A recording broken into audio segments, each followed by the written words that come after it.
Doa adalah bagian penting dalam kehidupan orang Kristen. Melalui doa, kita berkomunikasi dengan Tuhan, dan melalui doa juga, kita bisa mengungkapkan permohonan kita.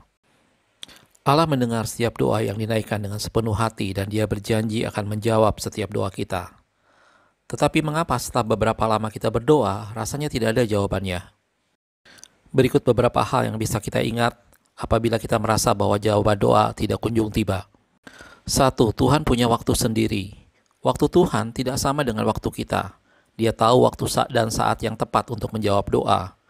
Bagian kita adalah tetap percaya bahwa Dia menjawab setiap doa-doa kita.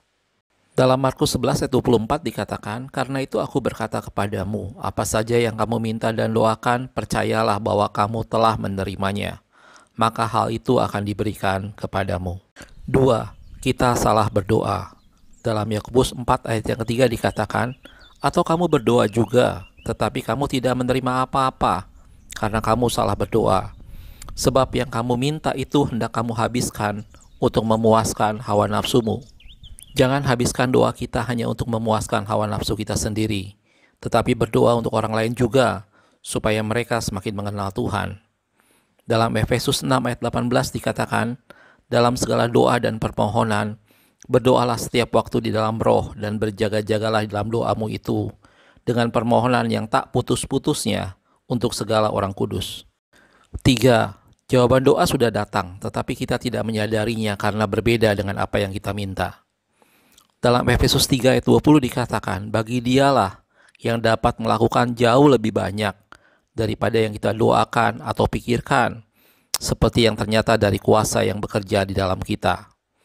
Bukannya Allah tidak menjawab doa kita, tetapi seringkali Dia menjawab dengan cara yang berbeda, sesuai dengan kehendaknya.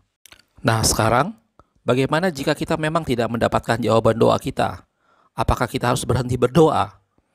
Tentu saja tidak. Firman Tuhan dalam Kolose 4 ayat yang kedua dikatakan, "Bertekunlah dalam doa, dan dalam pada itu berjaga-jagalah sambil mengucap syukur." Dalam 1 Tesalonika 5 ayat 17 dikatakan, "Tetaplah berdoa." Adalah hak mutlak Tuhan untuk menjawab dan mengabulkan doa kita.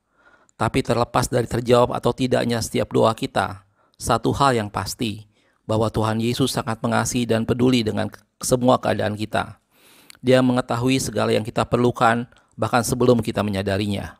Jangan kita hanya berdoa karena ingin mendapatkan sesuatu dalam bentuk jawaban doa, tetapi jadikan doa sarana untuk kita bersekutu dan berjumpa dengan Tuhan. Temui Tuhan di hadiratnya pada saat kita berdoa.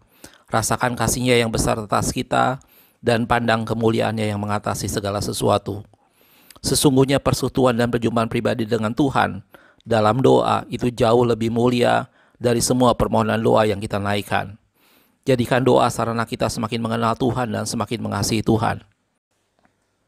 Seperti seorang anak yang menghabiskan waktu bersama orang tuanya untuk sekedar bermain dan berserta gurau, atau seperti suami atau istri yang selalu bersama dengan pasangannya untuk berbagi setiap momen yang dilewati. Walaupun tidak ada sesuatu yang penting atau serius untuk dibicarakan, tidak ada suatu kebutuhan atau permintaan tertentu, tetapi itu semua membangun suatu keintiman yang dalam. Demikian juga kita dengan Tuhan pada saat berdoa. Kita berdoa bukan sekedar karena ada sesuatu yang ingin kita minta, tapi kita berdoa karena kita mengasihi Tuhan dan ingin semakin mengenal Dia. Jangan khawatir dengan apapun yang kita perlukan, karena Dia mengetahuinya. Bahkan Dia jauh lebih tahu yang kita butuhkan ketimbang kita sendiri. Tetapi Tuhan Yesus rindu dekat dengan kita, dan Dia menunggu kita datang dan mendekat kepadanya. Dia rindu menyatakan kasih-Nya, Dia rindu menyatakan kuasa-Nya, dan terlebih Dia rindu menyatakan diri-Nya bagi kita. Datang dan hampiri Dia dalam doa, sediakan waktu untuk duduk diam di bawah kaki-Nya, dan itulah sumber kepuasan hidup kita. Tuhan Yesus memberkati.